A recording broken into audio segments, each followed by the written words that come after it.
in response to that. See, for the disciples, there's too many people, not enough money. They didn't have a building to worry about. They had plenty of people, but they didn't have enough money to meet an immediate need there.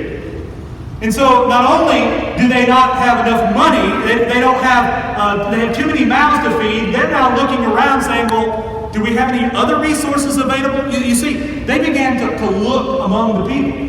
A little bit of a food scavenger hunt begins to happen as the disciples begin to disperse. In other Gospels, you'll see Jesus telling them to break up in groups of 50, so they're in smaller groups. They begin to meander through this group of 15,000 people. We have no idea how long it takes them. But they began to go along and began to ask, hey, does anybody have some food they'd like to donate to help feed these folks? 15,000 people they go through, and basically we learn in verses 8 and 9, only one person has anything they're willing to give up. Look at verse 8. One of his disciples, Andrew, Simon Peter's brother, said to him, there is a boy here who has 5 barley loaves and 2 fish.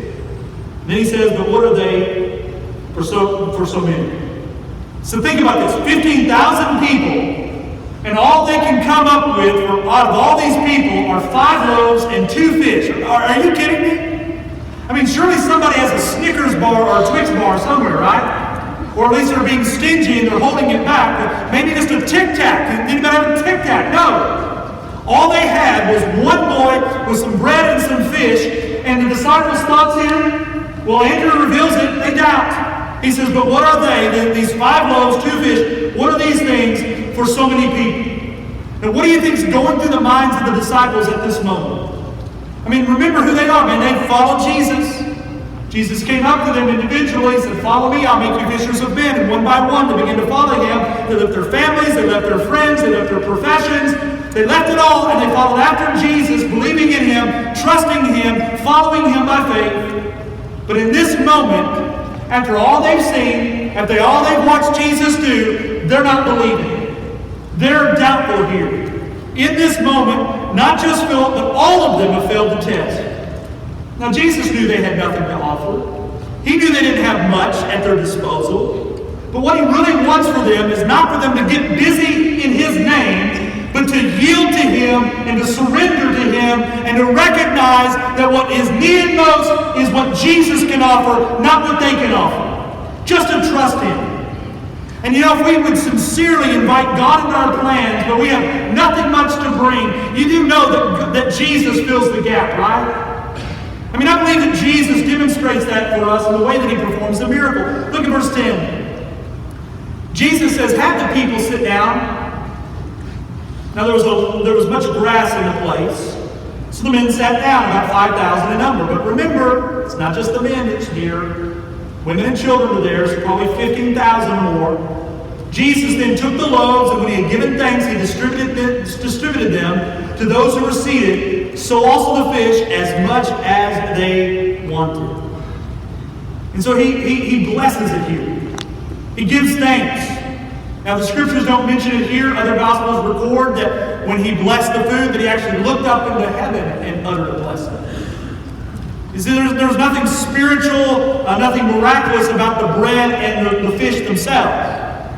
They're just ordinary items, just like anything else that anybody else would have. But Jesus prays a blessing upon them, and he's asking for something miraculous to be imparted upon them, and then therefore it will be God himself that brings the miracle to happen.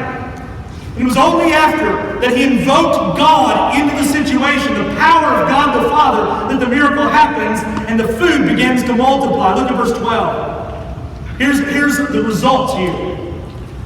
He's prayed this blessing, they've distributed the food, and the miracle is this, ultimately, that when they had eaten their fill, he told his disciples, gather up the leftover fragments that nothing may be lost. Here's the miracle, friend.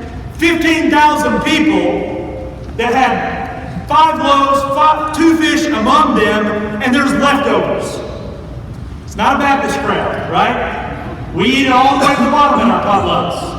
You see, what we're seeing here is not the miracle itself, but the results of the miracle. Verse 12 tells us that they had eaten their fill. They didn't all just get a little pinch of bread. We're not talking about communion wafers that they passed out.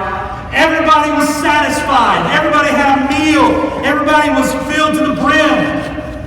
And as a reminder that God supplies not just our need, but beyond our need, we read this in verse 13. So they gathered them up, all the leftovers, and filled 12 baskets with fragments from the 5 barley loaves left by those who had eaten.